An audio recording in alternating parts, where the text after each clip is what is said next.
일투소명 메시지. 아름다운 이름을 비방하지 않게 하라.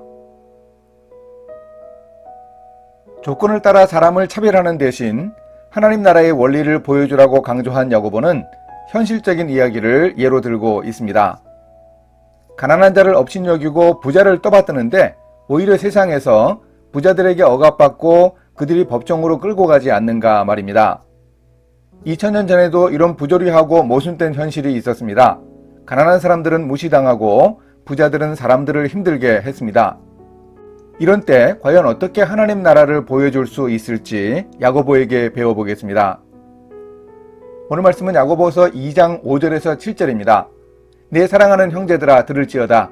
하나님이 세상에서 가난한 자를 택하사 믿음에 부유하게 하시고 또 자기를 사랑하는 자들에게 약속하신 나라를 상속으로 받게 하지 아니하셨느냐. 너희는 도리어 가난한 자를 업신여겼도다. 부자는 너희를 억압하며 법정으로 끌고 가지 아니하느냐. 그들은 너희에게 대하여 일컫는 바 그 아름다운 이름을 비방하지 아니하느냐. 첫째, 아름다운 이름의 가치. 부자들이 사람들을 억압하고 법정으로 끌고 가는 일은 아름다운 이름을 비방하는 일이라고 합니다. 아름다운 이름이 뭘까요? 구약 성경에서 언약궤와 성전이 하나님의 이름으로 일컬음을 받아 하나님의 것으로 인정되었습니다.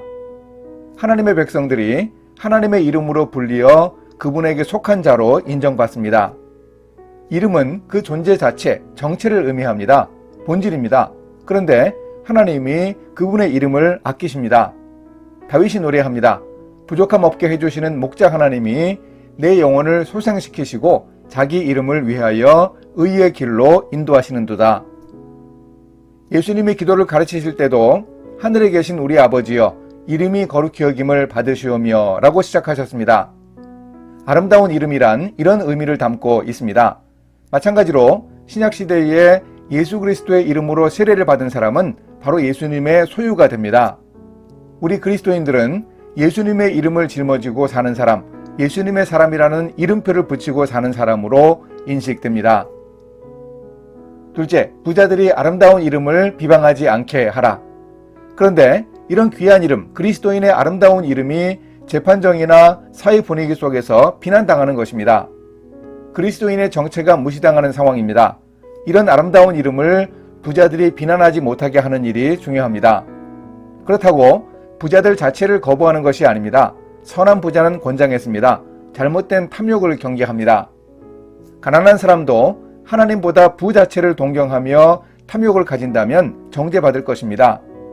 또한 그리스도인들은 부자들의 부도덕하고 방탕한 생활과는 살아가는 모습이 전혀 달랐기에 미움을 받기도 했습니다.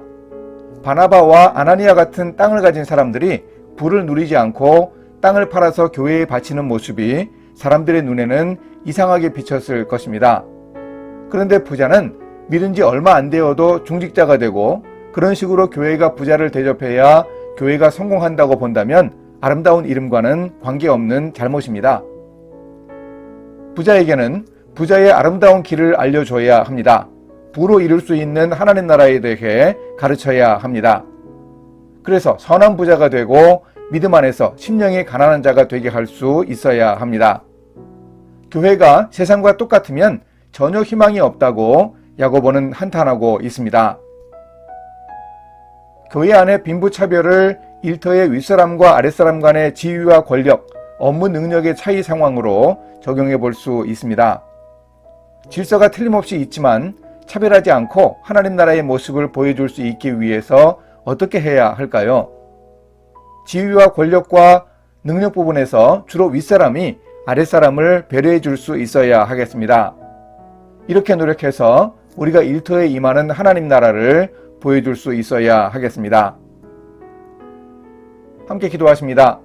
아름다운 이름을 주신 하나님, 빈부에 따라 차별하여 아름다운 이름을 욕되게 한 잘못을 용서하여 주소서. 예수 그리스도의 소유가 된 아름다운 이름을 스스로 잘 지켜가고 세상과 일터에서 비난받지 않도록 인도해 주소서.